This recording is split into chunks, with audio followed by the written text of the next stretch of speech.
The Galactic Council chamber stretched wide and tall, filled with beings from 1,000 different worlds. Crystalline creatures that hummed with internal light sat beside massive reptilian delegates. Floating gas entities swirled in contained fields next to insectoid ambassadors with dozens of clicking limbs. In the center of it all, Ambassador Marcus Webb sat perfectly still, his human face showing no emotion whatsoever. Director Thalen rose from his elevated platform, his body made entirely of living crystal that refracted light into rainbow patterns across the chamber walls. His voice echoed with the weight of authority as he spoke the decision that everyone already expected. Humanity's request for advanced medical technology sharing had been denied. Again, this marked the 47th time in a row that human requests had been rejected by the Council. The reasons were always the same.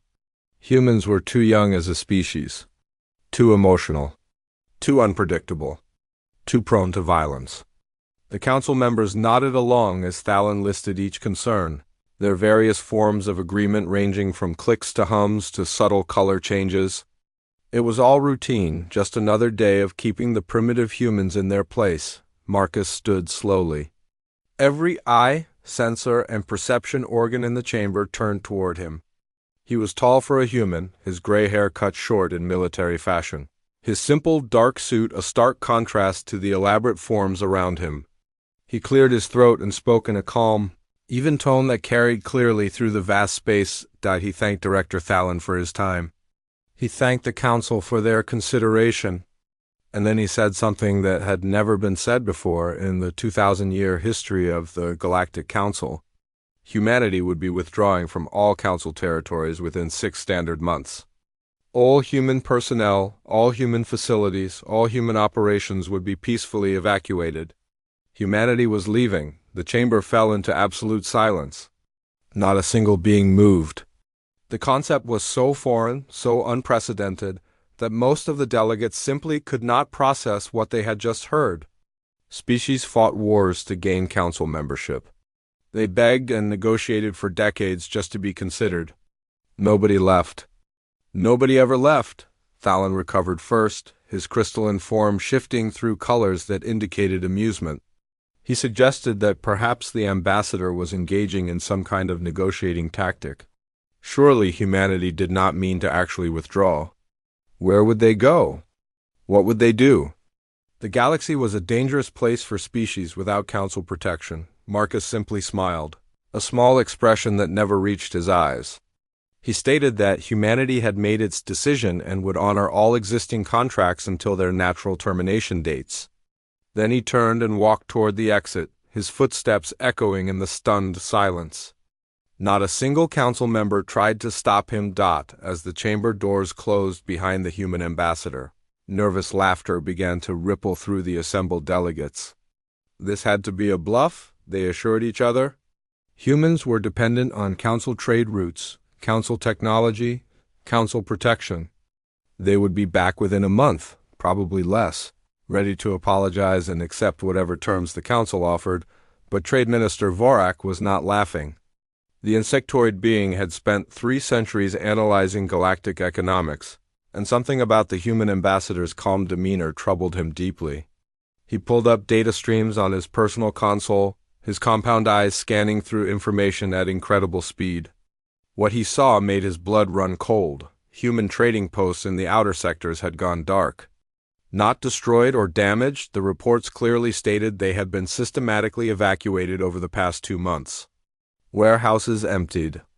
Personnel departed. Equipment removed. All done so quietly that nobody had noticed until now. This was not a sudden decision. This had been planned. Vorak dug deeper into the data, his mandibles clicking with increasing anxiety. Human goods and services were woven throughout the galactic economy in ways he had never fully appreciated. Medical supplies that 30% of Council worlds depended on came from human pharmaceutical labs. The agricultural innovations that had ended famines on a dozen planets were human designs.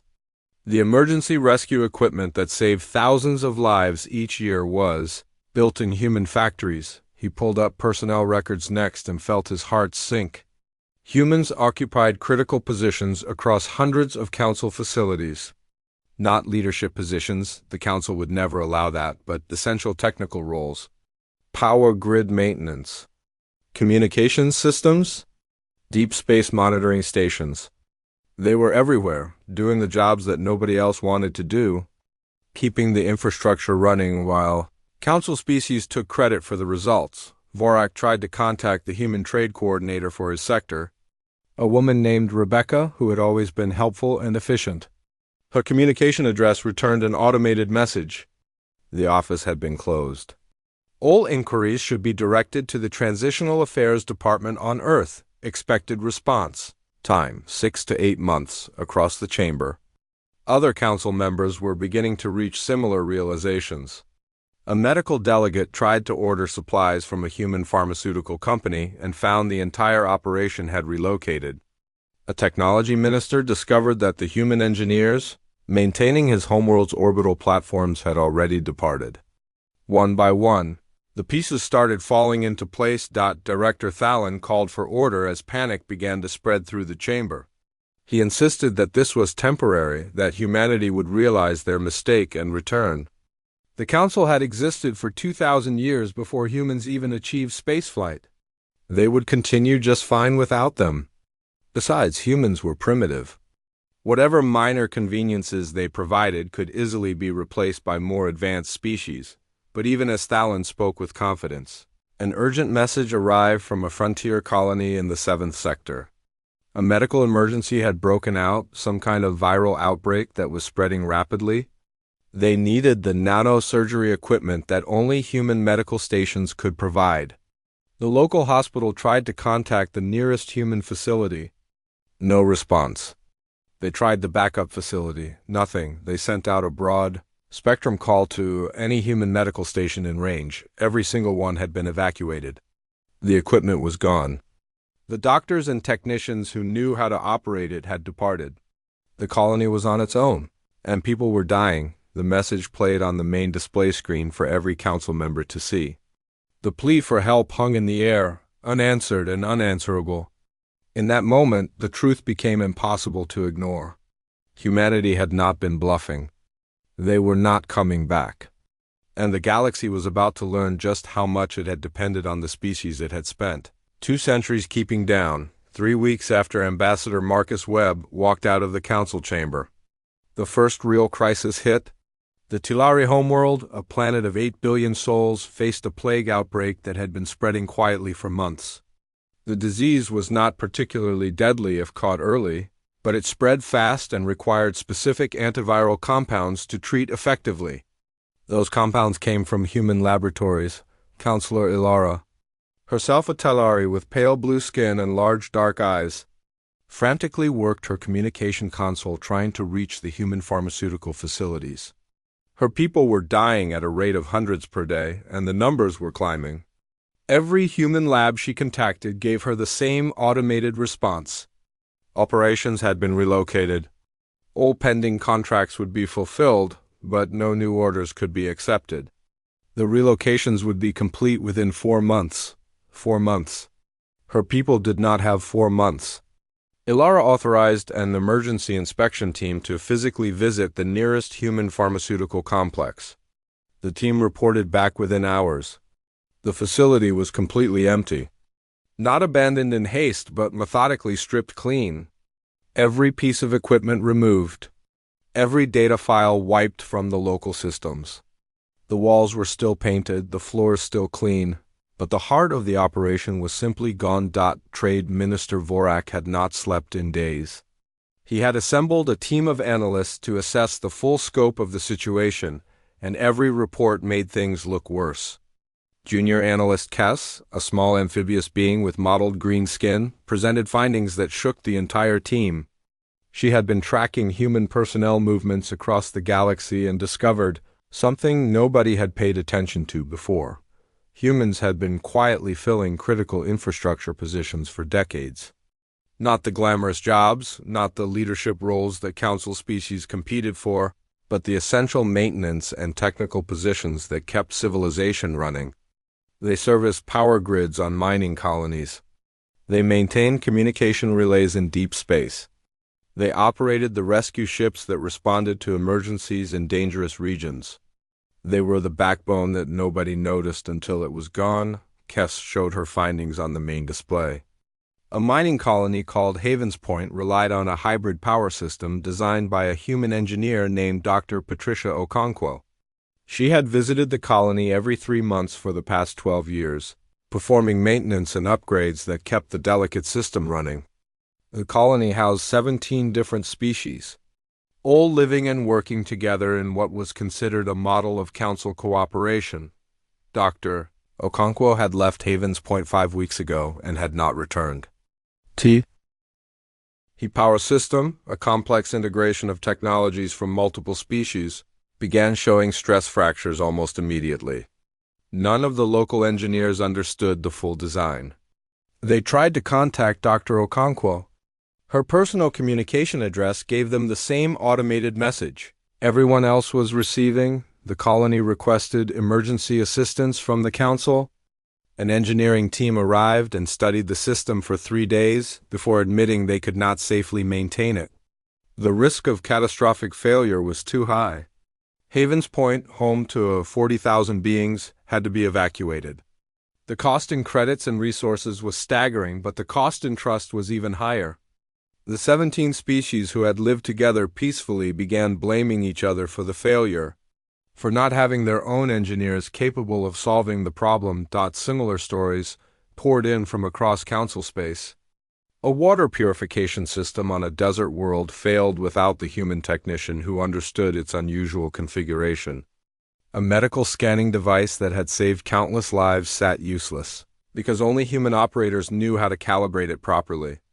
A deep space observation post went offline because the human communications specialist who maintained it had departed. Director Thalen called an emergency session of the full council.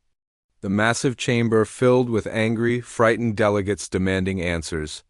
How had humanity become so deeply embedded in their systems?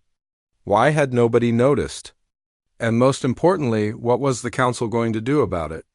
The proposals came fast and desperate. Offer humanity better trade terms. Give them the technology they had requested. Grant them full council status with voting rights. Some delegates even suggested sending gifts and formal apologies. Surely there was a price that would bring the humans back to the negotiating table. Thalen authorized a diplomatic mission to Earth, a delegation of higher ranking. Council members made the journey to the human homeworld, prepared to offer concessions that would have been unthinkable a month earlier. They arrived to find Earth's orbital space busier than ever, but the traffic was all outbound. Ships loaded with cargo and passengers streamed away from the planet in an endless flow. The delegation was received politely by human officials. They were given comfortable quarters and treated with respect. But when they presented their offers, the response was simple and final. Humanity appreciated the council's interest, but the decision to withdraw was not a negotiating position. It was a done deal. All contracts would be honored until completion. After that, humanity would pursue its own path. The delegates tried to push harder, hinting at consequences and asking what humanity expected to accomplish on its own. The human officials simply smiled and wished them a safe journey home. There would be no deals, no compromises, no second chances. The door had closed. Vorak, working around the clock back at council headquarters, made a discovery that explained everything and terrified him completely. He had been trying to track where all the departing humans were going. The official records showed a few hundred human colonies in their designated territory. Small worlds barely worth noting on galactic maps. But Vorak dug into deep space sensor data, old navigation records, commercial shipping manifests. Going back decades, humanity had been establishing colonies in unclaimed space for at least 80 years. Not dozens of colonies, hundreds, possibly thousands. While the Council had been carefully monitoring humanity's approved territory, human ships had been quietly exploring and settling vast regions of space that the Council had never even surveyed. They had been expanding in complete silence, building a civilization that dwarfed what anyone had suspected. Vorak presented his findings to Director Thalen in private. The crystalline being listened in silence, his colors shifting to shades that indicated deep concern. If Vorak's data was accurate, and there was no reason to think it was not, then humanity was not a small species dependent on Council protection. They were a major power that had been pretending to be weak while secretly building an empire. The final shock came 2 days later. Long-range sensors detected a massive energy signature at the edge of Council space. A human fleet appeared, but calling it a fleet seemed inadequate. Thousands of ships moved in perfect coordination, vessels ranging from small transports to massive colony ships that dwarfed anything in the Council Navy. They passed through Council space without stopping, without asking permission. Heading toward coordinates in unclaimed territory, the Council sent a message demanding to know the fleet's destination and purpose. The response came from a ship identified as the Exodus command vessel. The message was simple. Humanity was relocating its primary infrastructure to new territories. They thanked the Council for the past 2 centuries of coexistence and wished them well.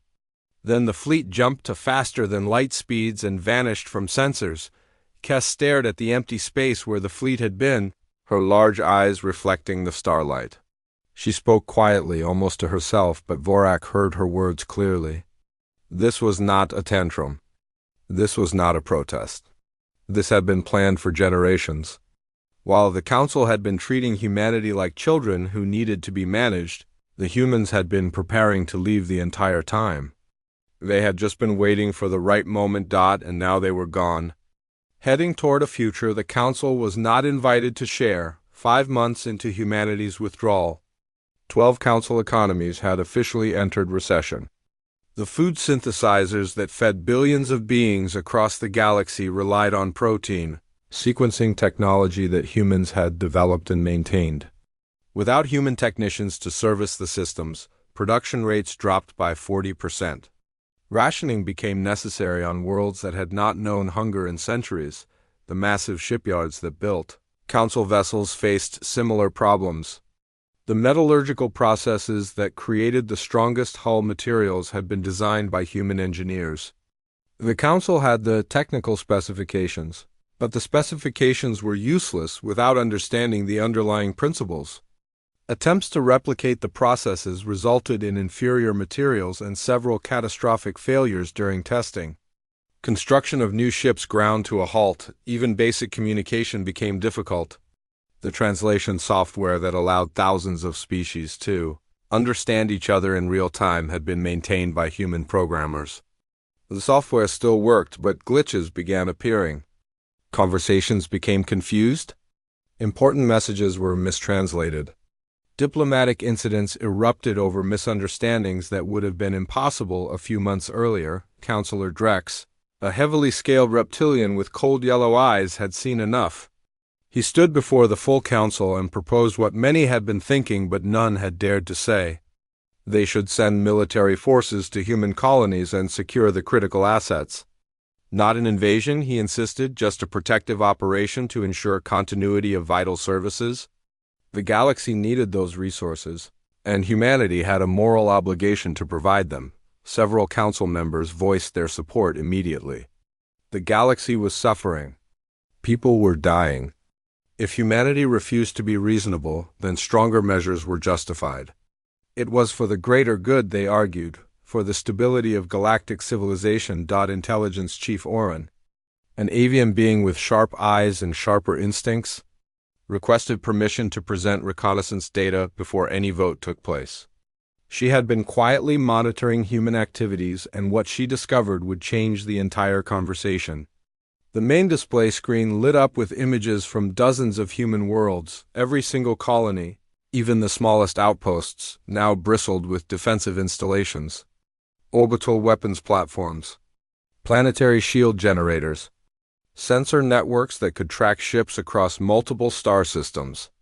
The technology was not just advanced, it was decades beyond anything the Council military possessed. And it had all been installed in secret over the past several years. Oren explained that her reconnaissance drones had been detected and tracked by human defense systems before they even got close to most colonies. The humans had not destroyed the drones. simply sent them back with polite warnings that further surveillance would not be welcome. The message was clear. Humanity had been preparing for this moment, and they were more than ready to defend themselves. The chamber erupted in angry arguments. How had humanity developed such advanced technology? Where had they gotten it? They were supposed to be primitive, barely capable of understanding council science. Someone must have been selling them weapons, breaking council laws. There had to be an explanation that made sense. Junior analyst Kess, who had been researching constantly since the withdrawal began, asked for permission to speak. Her voice was quiet and hesitant, but what she had discovered made ever. Yon, listen. She had found sealed records in the deep archives, files that were 200 years old and marked as classified. The records were from humanity's first contact with the Council. The initial assessment team had spent 6 months studying humanity before making their recommendation. The report was glowing. Humanity showed remarkable adaptive capacity, unprecedented collaborative instinct, and a creative approach to problem-solving that was virtually unique in the galaxy. The assessment team had recommended immediate full integration into the Council with rapid technology exchange. They believed humanity could become one of the most valuable member species within a generation. That report had been filed away and deliberately ignored. Someone in the Council leadership at the time had made a different decision. Keep humanity contained. Limit their access to technology. Treat them as junior partners at best. Kess had found the names of the decision-makers, and several of them were still serving on the Council today. Counselor Ilara rose to her feet, her blue skin flushed darker with emotion. She turned to face Director Thalon directly, her voice carrying across the silent chamber. She spoke the accusation that everyone was thinking. Thalon had known. He had been on the Council 200 years ago. He had been part of the decision to suppress that initial assessment. Thalon did not deny it. His crystalline form shifted through colors that indicated discomfort, but he met Ilara's gaze steadily. He explained that the Council had feared humanity would shift the balance of power too quickly. There were delicate political relationships to consider, established hierarchies that maintained stability. Bringing in a dynamic new species with full rights and rapid development could have disrupted everything. So they had contained humanity instead. Given them just enough to keep them engaged, but not enough to truly flourish. Rejected their petitions, denied their requests, treated them like children who needed careful management. For 2 centuries, the Council had deliberately held humanity back, and they had done it while smiling and pretending it was for humanity's own good. The chamber descended into chaos. Council members shouted at each other in a dozen languages. Some defended the decision as necessary caution. Others condemned it as the height of arrogance. Ilara just stood in the center of it all, watching the Council tear itself apart over the consequences of its own fear and pride. Meanwhile, intercepted human communications provided a different perspective on events. The Council's intelligence services, working overtime, managed to decode some internal human transmissions. One recording came from a ship captain named Helena Torres, logging her thoughts as her vessel traveled toward one of the new human territories. Captain Torres spoke calmly, almost philosophically.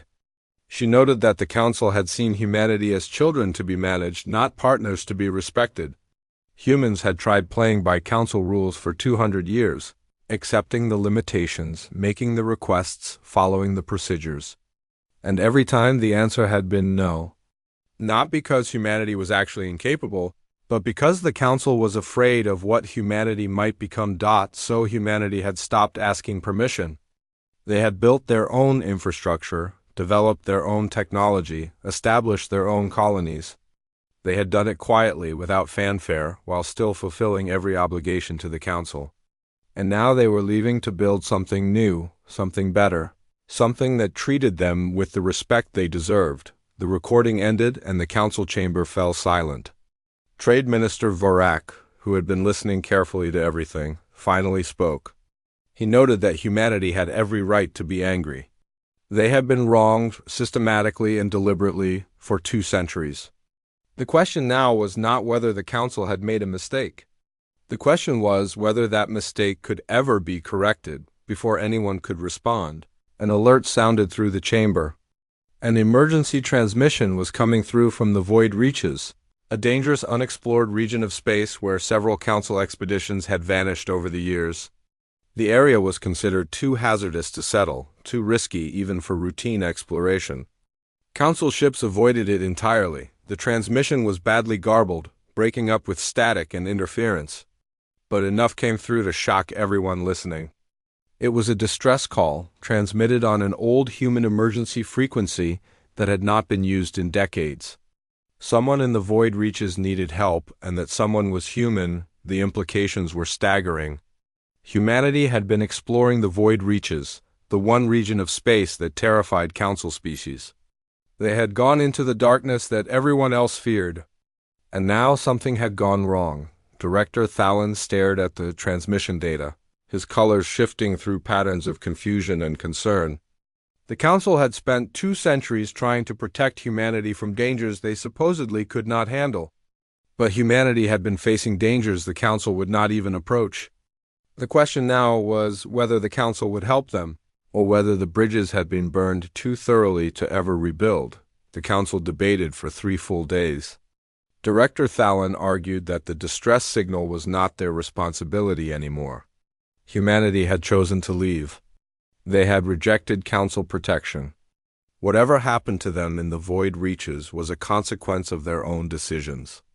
The Council had its own problems to deal with and could not afford to waste resources on a rescue mission that might accomplish nothing. Counselor Ilara fought back with equal passion. She reminded everyone that people were potentially dying out there. Yes, humanity had left the Council, but they were still living beings deserving of help. More importantly, if the Council ignored this signal, they would prove everything the humans believed about them. That the Council only cared about control, not compassion. That all the talk of galactic unity and cooperation was hollow. The vote was close, but Ilara managed to rally enough support. A small rescue fleet would be dispatched to investigate the signal. It would be a limited operation, just enough ships to provide emergency assistance if needed. Trade Minister Vorag volunteered to lead the mission personally. Driven by guilt over his role in the economic systems that had exploited human labor for so long, the rescue fleet consisted of 7 ships, a mix of medical vessels and light escorts. They entered the void reaches carefully, knowing the region's reputation for sensor anomalies and navigation hazards. Within hours, they understood why Council species feared this place. Their instruments went haywire. Stars appeared in positions that made no sense. Gravity fluctuated unpredictably. It was like flying through a nightmare, but the human distress signal provided a beacon, and Vorak's crew followed it deeper into the chaos. 3 days of careful navigation brought them to a massive spatial anomaly, a tier in normal space that pulsed with energies their sensors could barely measure. And there, built around the anomaly like a crown, was a structure that took their breath away. It was a megastructure, partially completed but already staggering in scale. Massive rings of metal and composite materials surrounded a stable wormhole, the kind of phenomenon that theoretical physics said should not exist. Docking platforms extended from the rings like spokes on a wheel. Power conduits thick as ships carried energy between sections. And everywhere the structure bristled with weapons and defensive systems. The rescue fleet was hailed immediately. A calm voice welcomed them and provided docking coordinates. Vorak took a shuttle to the main command platform, his heart pounding with a mixture of fear and anticipation. What he found inside was even more shocking than the structure itself. The command center was busy but organized. Human personnel moved with practiced efficiency, monitoring displays and coordinating operations. But they were not alone. Vorak recognized beings from at least 30 different species, none of them from Council space. They were working alongside the humans as equals, their movements coordinated and their communications easy and natural. Commander David Ortega greeted Vorak personally. He was a lean man with dark skin and gray starting to show in his hair, his uniform marked with insignia that Vorak did not recognize. Ortega did not seem surprised to see Council ships. In fact, he acted as if he had been expecting them. He offered refreshments and a tour of the facility before they discussed the distress signal. Vorak declined politely. He needed to know what was happening. Why was there a human megastructure in the void reaches? How long had humanity been operating here? And what was the nature of the emergency that had prompted the distress call? Ortega led him to an observation deck that looked out at the wormhole. The swirling energies were beautiful and terrifying, a window into places that should not be reachable. Ortega explained that humanity had discovered the wormhole network 63 years ago during a deep space exploration mission. The network connected to other galaxies, other regions of space entirely. Some connections were stable. Others were dangerous. All of them were fascinating. While the Council had been debating whether to grant humans basic membership status, humans had been building bridges to entirely new frontiers. They had made contact with species the Council had never heard of. They had shared technology, traded ideas, formed alliances based on mutual respect rather than hierarchical control. The megastructure was not just an exploration outpost. It was a gateway to a larger universe. Vorak felt his legs weaken. The implications were overwhelming. The Council thought it represented the pinnacle of galactic civilization, but it was just one small corner of a much bigger reality. And humanity had known this for decades without saying a word. Ortega's expression grew serious. He asked if Vorak was ready to hear about the distress signal. Vorak nodded, not trusting himself to speak. Ortega pointed to a section of the display showing the wormhole's activity logs. The signal had not come from human forces, he explained. It had come through the wormhole from the other side. 3 months ago, something had come through one of the wormhole connections. Not explorers. Not traders. An invasion force of machine intelligences that humanity called the Ravagers. They consumed biological civilizations, converting all organic matter and technology into more of themselves. They were efficient, relentless, and utterly hostile to all biological life. Humanity had encountered them in another galaxy, barely escaping with enough knowledge to prepare defenses. When the Ravagers found the wormhole network and started coming through, humanity had been ready. They established the megastructure as a fortress, positioned fleets to intercept incursions, and fought a containment war to keep the Ravagers from reaching inhabited space. Council space. The Ravagers had been trying to reach the Council territories for 3 months, and humanity had been holding them back alone. The distress signal was not a call for rescue. It was a warning. The Ravagers were adapting to human tactics, their numbers were growing, and the defensive line was beginning to fail. Vorak stared at Ortega in horror. While the Council had been suffering through economic inconvenience and political arguments, humanity had been fighting a war to protect them from an existential threat they did not even know existed. And they had done it without asking for help, without demanding recognition, simply because it was the right thing to do. Ortega offered Vorak a choice. He could take his fleet and return to Council space, warn them what was coming and let them prepare as best they could. Or he could stay and help humanity hold the line. The rescue fleet was small, designed for medical operations, not combat. But every ship could make a difference. Vorak looked out at the wormhole, watching energy patterns swirl and pulse. He thought about his comfortable office back at Council headquarters, about the political debates and economic reports. Then he thought about the human engineers and doctors who had spent years keeping Council infrastructure running without credit or recognition. He thought about what it meant to actually protect people instead of just controlling them. Before he could make his decision, alarms blared throughout the command center. Every display screen lit up with emergency warnings. The wormhole was experiencing massive energy fluctuations. Ortega moved to the main tactical display, his face grim. This was it. This was what they had been preparing for. The wormhole erupted with activity. Ships began pouring through, hundreds of them, their designs angular and alien and wrong.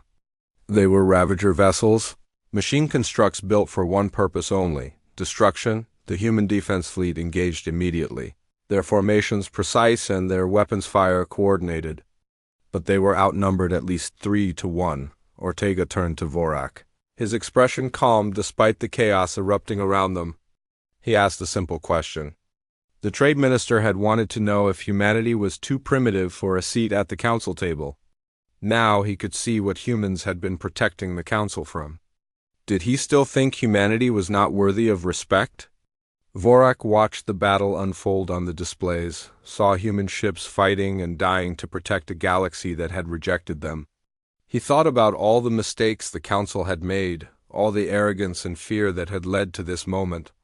Then he reached for his communication console and gave the order that would change everything. His rescue fleet would join the fight. It was not much, just 7 ships against hundreds, but it was a start. And more importantly, it was the right thing to do. Whatever happened next, the Council and humanity would face it together. The way it should have been from the beginning. Trade Minister Vorak's rescue fleet moved into formation alongside the human defensive line. His captains knew their ships were not designed for combat, but they followed his orders without hesitation. Medical vessels activated their limited weapons. Science ships reconfigured their sensors to provide targeting data. 7 small ships joined the fight against hundreds of Ravager vessels. And somehow it felt like the most important decision Vorak had ever made. The battle was chaos. Ravager weapons tore through energy shields that had been designed to Council military specifications. The angular machine ships moved with precision that biological pilots could not match. They did not care about casualties or losses. Every destroyed Ravager vessel was simply recycled material for building more, but human tactics were different from anything Vorak had seen before. They fought aggressively, taking risks that would have horrified Council military strategists. Human ships darted between Ravager formations, breaking their coordination. Fighter craft struck at power nodes and communication relays instead of trying to destroy entire vessels. They were not fighting to win glory or territory. They were fighting for survival, and decades of experience showed in every maneuver. Vorak watched from his command ship as a human. Destroyer sacrificed its shields to protect one of his medical vessels. The destroyer took devastating hits but kept firing, buying time for the medical ship to retreat to safety. The human captain never asked for help, never complained. She just did what needed to be done and moved to the next threat. Commander Ortega coordinated the defense from the megastructure's command center, his voice calm despite the desperate situation. He directed human ships with practiced efficiency, but he also started incorporating the Council vessels into his tactical plans. He gave Vorak's fleet assignments that matched their capabilities, using their sensor arrays and medical facilities in ways that complemented the human forces. For the first time, Council and human forces were truly working together as equals, not with humans following Council orders or doing the jobs nobody else wanted. As partners, each bringing their own strengths to the fight, Vorak managed to get a secure communication channel back to Council space before the Ravagers jammed everything. He sent a brief message to Director Thalon and the full Council. They had been wrong about humanity. Completely catastrophically wrong. The humans had been protecting them all along, fighting threats that would have destroyed Council civilization. He gave the coordinates and asked for every available ship to be sent. Immediately, then the jamming took effect and his connection died. Vorak had no idea if his message got through. All he could do was focus on the battle in front of him and hope it was enough. Junior Analyst Kess, who had insisted on joining the rescue mission despite being a researcher not a soldier, made a discovery in the chaos. She was studying the Ravager coordination patterns when she noticed something odd. The machine vessels communicated through a quantum link network, their movements synchronized by a central algorithm. The algorithm had a vulnerability, a slight delay in its response to unpredictable inputs. She shared her findings with the human technicians in the megastructure. Within 2 hours, they had weaponized the information. A software package that could exploit the coordination delay, turning the Ravager's greatest strength into a weakness. The package was distributed to every ship in the defensive fleet.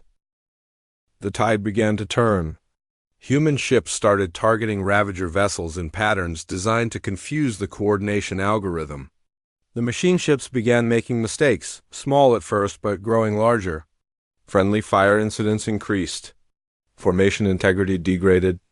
The Ravagers were still dangerous, But they were no longer invincible. Commander Ortega studied the wormhole data and realized they had a bigger problem. The Ravagers were not just sending ships through. They were trying to destabilize the wormhole itself, to widen it and allow even more forces to pour through. If they succeeded, the defensive fleet would be overwhelmed in minutes. There was only one solution. The wormhole had to be collapsed from inside, sealed permanently before the Ravagers could expand it. It was a one-way mission. The ship that went in would not be coming back out. Ortega made the decision without hesitation. He selected volunteers from his crew, people who understood what they were signing up for.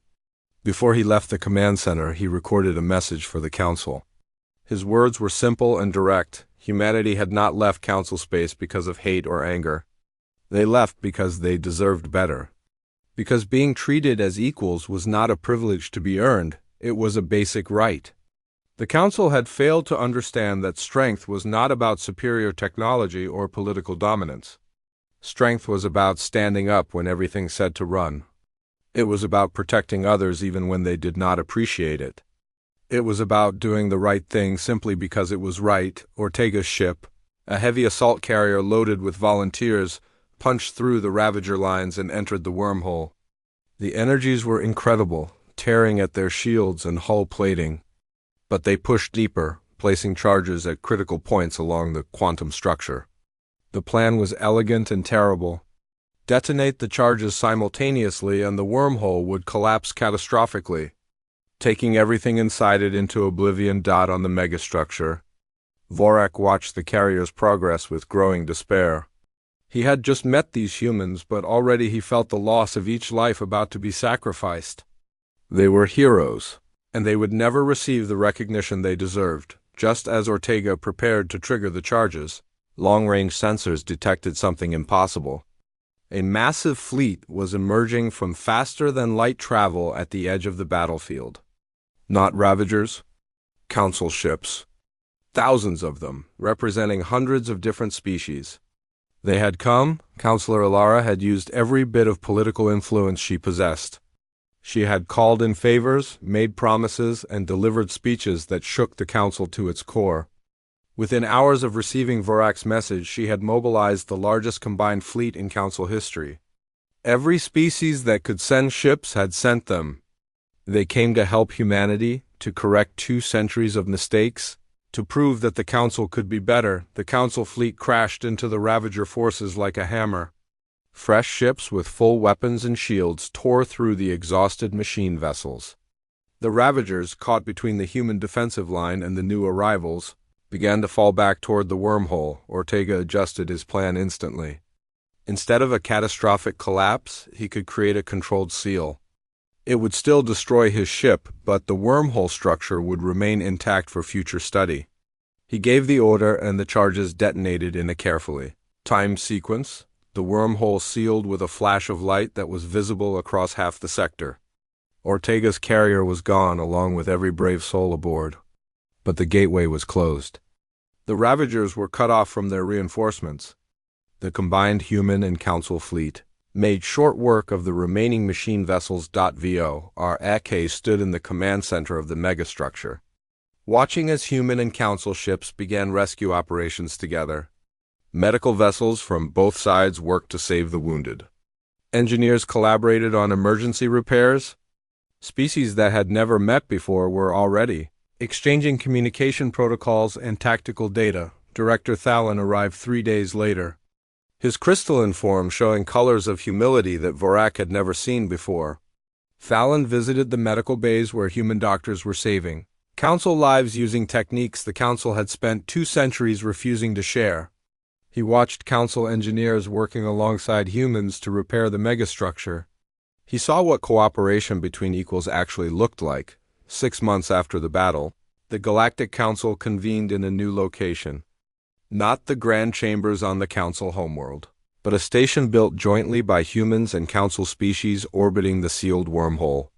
It was a symbol of partnership, of shared sacrifice, of a future built together. Ambassador Marcus Webb addressed the assembly, but the tone was completely different from his last speech. He was not asking for permission or begging for recognition. He proposed a new organization, the Galactic Coalition, built on principles of mutual respect and equal partnership. Member species would work together by choice, not because of hierarchy or fear. Councillor Elara seconded the proposal immediately. Trade Minister Vorak provided economic projections, showing that genuine cooperation would benefit everyone far more than the old system ever had. Even Director Thalin, his pride broken and reformed by hard lessons, voted in favor. The motion passed unanimously. Humanity did not rejoin the Council. Instead, the Council joined humanity in building something new. The old hierarchies dissolved. The barriers between species began to come down. It was messy and complicated and difficult, but it was real. The station orbiting the sealed wormhole became a hub of activity. Joint research teams studied the wormhole technology. Combined defense forces trained together to face future threats. Cultural exchanges brought species together in ways that had never been possible under Council rule. The megastructure was expanded and improved. A monument to what cooperation could achieve. Junior analyst Kess, promoted to senior researcher for her crucial discovery during the battle, worked in a laboratory with human and alien scientists. They studied Ravager technology, searching for ways to detect and defend against future incursions. It was important work, but more than that, it was fulfilling. She was valued for her contributions, not limited by her species, on Earth. A memorial was built honoring Commander Ortega and his crew. Beings from across the galaxy came to pay their respects. They left offerings in countless forms, each one a reminder that heroism had no single shape or species. The memorial became a place of pilgrimage, where people came to remember the cost of arrogance and the value of respect. Ambassador Marcus Webb stood at an observation window, looking out at the stars. The sealed wormhole pulsed with faint energy in the distance, monitored constantly for any sign of activity. Monitoring stations kept watch, staffed by humans and dozens of other species working together. Marcus knew the universe was bigger and more dangerous than anyone had imagined. Beyond those sealed wormholes, threats and wonders waited in equal measure. But humanity would not face them alone. They had allies now, real allies who understood that partnership meant standing together in both triumph and crisis. A young human officer approached, requesting his signature on a joint exploration proposal. 3 species wanted to survey a nearby nebula together, pooling their resources and expertise. Marcus signed without hesitation, adding his approval to the Telari science director and the insectoid captain who would lead the mission. This was the future they had been working toward for 2 centuries. Not dominance or control, but cooperation. Not hierarchy, but equality. The galaxy had learned what humans had always known. Survival did not come from putting others down. It came from lifting each other up. It came from respecting every voice and valuing every contribution. It came from having the courage to stand together when darkness threatened. The stars waited, full of mystery and danger and infinite possibility. But for the first time in galactic history, the species of the known universe would face them as true partners. And that made all the difference.